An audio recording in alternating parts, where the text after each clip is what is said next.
So here we are, House of Hot Rods, 1968 C10. It is on air and a 454 with a CVF front drive.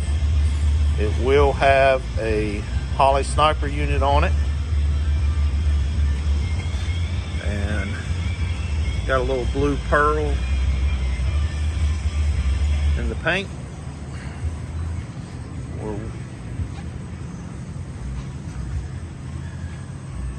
getting everything wired and plumbed. Fuel tank,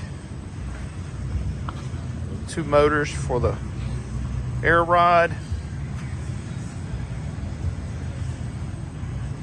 and it will lay frame. Once we get this done, we'll get the truck wired.